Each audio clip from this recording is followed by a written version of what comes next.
presenters that might want to come forward. You said that the hydrocarbons from inside the cavern and the hydrocarbons on top of the sinkhole were very close together, virtually identical, except for you said bacteria was eating the light into whatever that means. Is that confirmation then that the sinkhole, that the cavern caused the sinkholes? Is the stuff that was in this cavern is now on top of the sinkhole? The question is, and I know quite a few people asked me to repeat the question is, what's the confirmation of the cavern, the oil or hydrocarbon found in the cavern? If it's similar or the same as the hydrocarbon found in the sinkhole, does that confirm anything, or what? Basically, what do you conclude from that? Right. Is it a confirmation that the failure of the cavern caused the sinkhole? Sorry, yeah. All the data we've looked at so far would lead you to that conclusion, yes. Is there any reason to have doubt? We're still evaluating the entire collapsed structure below the sinkhole, and until we get some more data and have some additional information that we need to process, I can't. 100% in science is a little hard to get to, but right now the link between what the fill is in the bottom of the cavern and the sinkhole seems to be, the two are linked. One quick, I'm sorry. Have we determined where the stuff came into the cavern? Have we found the hole? Or No, whatever? we're working on that. We don't know that right now. Okay. Next question, yes. You had talked about crude oil.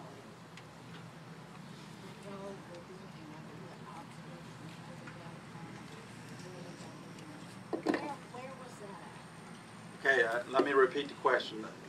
The question is, where did the crude oil come from?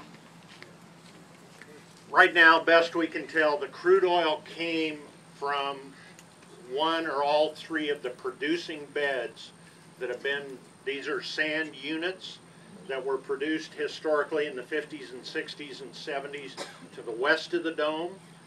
They're down, the depths range from about 3,000 to 6,000 feet. That's where we suspect the crude oil is coming from. Various producers. All the wells are registered. We've got all the records on the production. Most of the wells out there have been plugged and abandoned. And where is it fair to say that if this cavern had not collapsed, then the oil would not have penetrated into the cavern and released into the aquifer? It's very likely the release of oil, the gas we're seeing, the cavern collapse, and the sinkhole are all related. Does oil have a fingerprint? Yeah, what we've done now, they went in with wireline bailer, which has enabled us, and Texas Brine split it with us, to collect a totally fresh sample from the cavern. That is on its way to the lab. We've retained the services of what's called a hydrocarbon specialist. That's all he does, and he's going to do a final interpretation for us. But it's probably going to be a couple weeks before we have a final report. But that fresh sample is on its way. Next question. My question has to do about the crude oil getting into the freshwater aquifer and from there getting into the bayou. What is the probability that we'll start seeing crude oil in Bayou Corn and Grand Bayou? The question is possibility of crude oil in Bayou Corn and Grand Bayou. That may be a geology question. Right, Henry? That is one thing we're evaluating. To be able to answer that, what we're doing is getting physical properties on the crude to see how it'll migrate. Those samples are in the lab also. I don't have them back. In addition to the gas coming up, the crude oil coming up, possible contamination of the aquifer is certainly on the agenda of things we're looking at. And that's all I can say. It's on the list of things that Shaw has been charged to look at. And we're getting the data we need to be able to do that. Plus, we're taking water samples, monitoring wells, and also what they call direct pusher. They actually just stick a rod in the ground below the water table and can gather a water sample there. And that's being analyzed for constituents in crude oil, so we could see to what extent there is any crude oil that might be migrating away. No indication of crude oil on the aquifer. Mr. Hickok? I'd have to add, right, so far there is no indication of that occurring yet. Mr. Hickok, one more thing. While you're, when you fire this gas on, right the end of the tank, I'm assuming that the pressure, you'll have a significant pressure drop. Can you put one of these direct push probes into the ground a little bit further away from where you're doing that? We've already got 4 probes in the ground. And away from the well site, right? They're on the edge of the property is where they are. Okay, and you'll be able to determine if there's an increase or a decrease in pressure? Yes, we're putting in, they're skinny geopropyl wells, they're only 3/4 inch pipe. Every one of those that we're putting in is going to be monitored for pressure. Will you be able to leave those for us to monitor when this situation? I did not be something you can answer, but can they stay here, John? So that the public can see? I mean, we'll know when this happens. I don't know the agreement with the landowner. I don't know. We'll have to work with the landowner on that. Can y'all do it? We'll ask. We'll definitely ask. All right. If you can't do it there, you can put it on my truck. Okay. All right.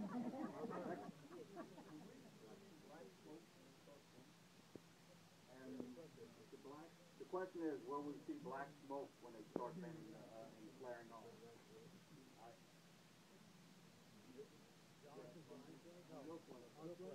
We're not flaring right now. We expect to see black smoke. No, we intend to design that so there'll be no black smoke. If we start seeing smoke, we'll shut it down and reevaluate it. Let me ask you one quick question. On the other wells, all wells that were drilled in this area, is there any way to locate any of the issues that, with specific wells back there? I know a lot of times, way back, they probably didn't share a whole lot of records.